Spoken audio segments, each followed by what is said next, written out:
Hello everyone and welcome to another News Coolum video. I'm here charging up at the Orland Pilot GM Energy location under a canopy. It's about to rain. I can't think of anything more appropriate. But a subject came up recently and I wanted to talk about it a little bit, maybe elucidate the issue a little bit. Kyle Connor was doing one of his 10% challenges and he was charging at one of these ADA compliant EV charging stalls. I believe it was at an Iona. And it started a bit of a debate about whether or not it was acceptable for him to do that. First, let me start by saying that this is not legal advice and there could be some region-specific things. Ultimately, this enforcement is going to come down to where you are locally. So get to know your area and know what's required and what's not. But generally speaking, the sort of overwhelming opinion at this point is that these are dual use stalls. And essentially what that means is you only need to meet one of the criteria in order to use it. And this is from a, like I said, almost a legal municipal enforcement perspective. So if you're an EV that is charging, as it says on the parking lot space there, then you can use this stall.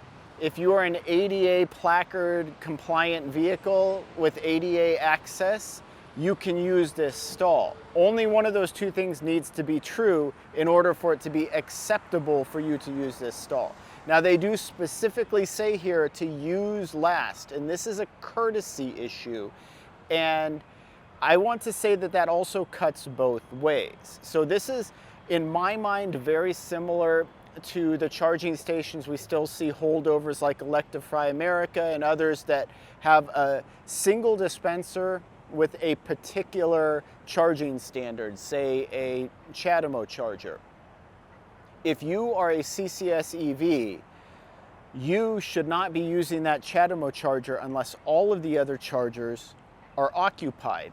That's where the courtesy comes in here as well. So generally speaking, as an EV driver, you should save this stall for last. So all other stalls either need to be used, occupied, or in some way down or unusable before you choose to use this stall.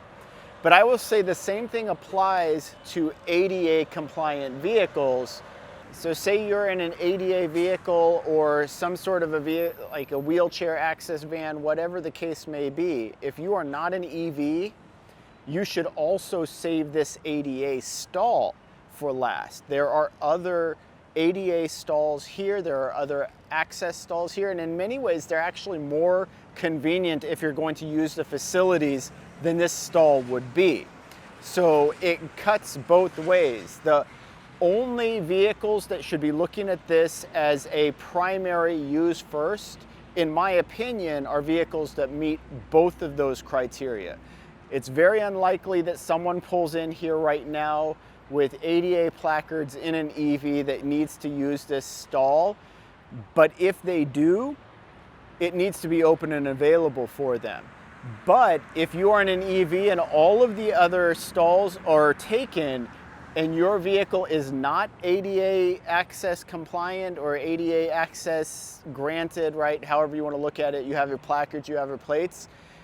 If all the other stalls are occupied, you are more than welcome to use this, but understand that it's a use last. Same thing is if you have a handicapped placard vehicle or ADA access vehicle and you're not an EV or you're an EV that isn't planning on charging, you should save this access stall for last. Leave it for a potential EV owner that needs to charge or an EV owner that has ADA access requirements who may need to charge. And like I said, this is not legal advice. This is actually just basic common courtesy and etiquette, right? Like I said, in my mind, it applies the same way as dispensers that represent the only of a particular type of charging standard that's available. Leave those for last unless you're using that charging standard. Same thing applies here.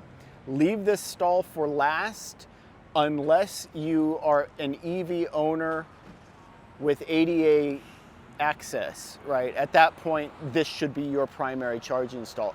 It really is that simple, and I think people are overthinking it.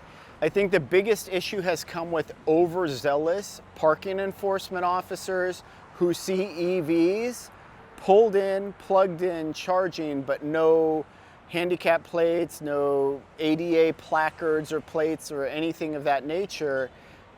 Well, it's a dual use stall. So they really shouldn't be enforcing parking like that, but if you're in an area where they are and they've explicitly stated that they will be ticketing you if you're in an EV that does not have ADA access but are using this, then there needs to be some sort of a workaround.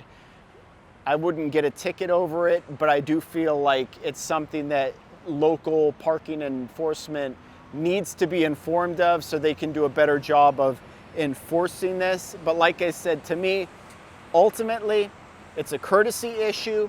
Save it for last unless you meet both criteria. And if you are last and 3 other stalls are occupied and you need to charge up, it's here, you should use it. And of course, this is also where we should be talking and having a dialogue with other people.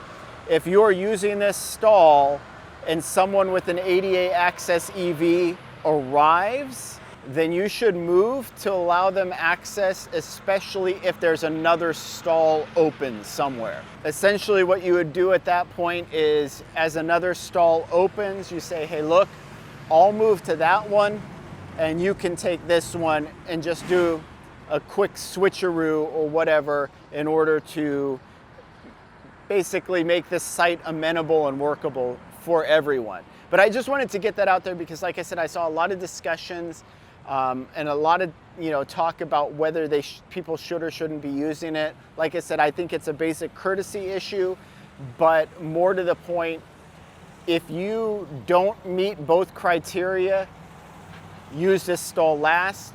If you meet both criteria, make it your priority stall. And then that way you also leave stalls open for everybody else. And if you're in an EV with ADA access and you don't need to charge, use one of the other ADA access parking spaces. Leave this one for an EV owner that needs to charge or an EV owner with ADA access. Anyway, I hope that helps. Let me know what you think, what your experience has been with these stalls. And if you have a local municipality or parking enforcement that sees it differently, let us know in the comments, because like I said, I feel like this is almost more of an education issue at this point than anything else, right? Just use common courtesy, use these stalls last, unless you meet both criteria. But that's all I had for now, so thank you for watching.